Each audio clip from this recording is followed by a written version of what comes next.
I think that one of the things that we have learned throughout time is that men who hold things in, they don't have healthy lifestyles. They don't have my grandfather, for example, when he was, World War II veteran, and he held everything in. He didn't talk about the war. He didn't talk about any of that, and it led to a long life of drinking and not, he didn't really care about his own where he lived. He lived in these real crappy little apartments. I mean, I still remember walking into this one room little apartment, and that was good enough for him, and I don't know if that was a way of he punishing himself for the things that he felt or what it was, but I know it led to, in the end,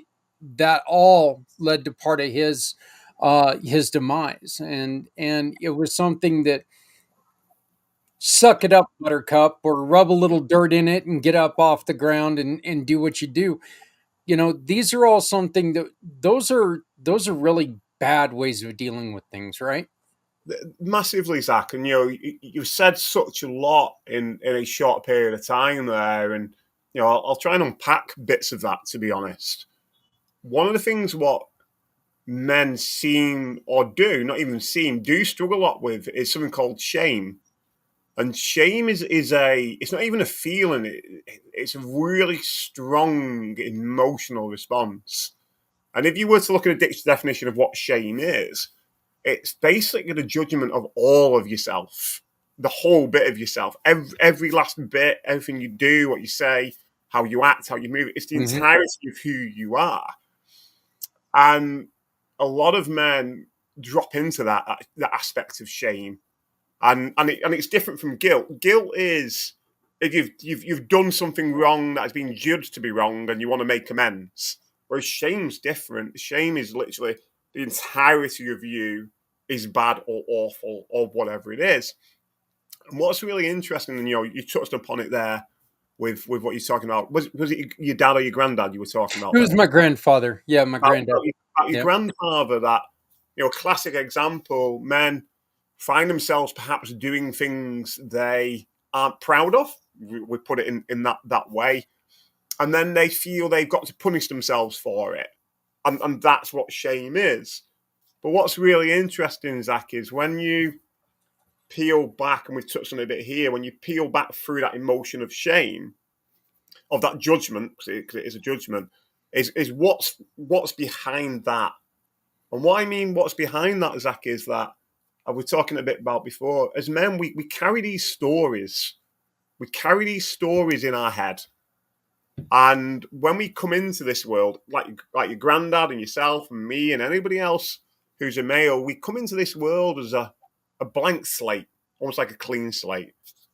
We we are completely in the present moment. We are witnessing the world around us. Not the word witness. That's more than seeing. We witness. We're part of it through our senses. And it's only when somebody goes good baby or bad baby or good boy or whatever that we pick that story up. And we think we've got to move in a certain way then to get good baby or good boy and away from bad baby.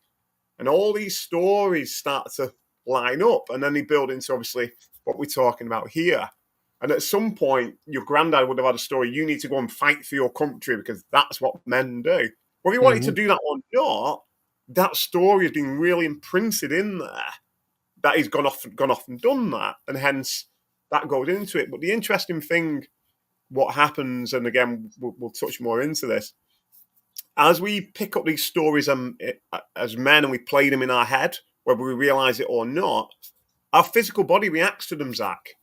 Our physical body reacts because it's basically reacting like, please stop putting that unhealthy thing into your body because it's having an impact. If we've had gone off, you must have had that, Zach. You've had that late night kebab, or you felt a bit hungry and you've gone to fast food place around the corner and the pictures look great and you buy it and you eat it all, and then later you're like, "Ugh," Yep. and Yep. what does he want to do? He wants to get rid of it, and it gets rid of it. very effectively. We won't go into detail how, but we can read between the lines. But when that story's in your head, it's not as easy to get rid of. So your body just constantly reacts to it. You know, it might react by increasing in heart rate. Your breath might get shallower, or it might get heavier. You might start to sweat because the physical reactions, your body's helping you. It's saying you need to do something different. And if you don't do something different, those signals get stronger, and obviously your body starts to help you out in a different way, like shut you down or make you go to bed or whatever. But what happens, Zach, is we speak to our friends and they go, "Ah, what's wrong with you? Man up. You'll be all right. Move on." Do you know what I mean? Big and strong, or you go to your doctor or what health service, whatever that looks like, and they go, "Oh, that's depression, or that's trauma, or that's anxiety, and you need these pills," and off you go. But what you never get down to, Zach, is what's the underlying cause, which is this story. It's a story where all these things start. But unfortunately, we get so wrapped up in all this stuff. Very rarely do we actually bring it back to ourselves, to be honest. Very rarely.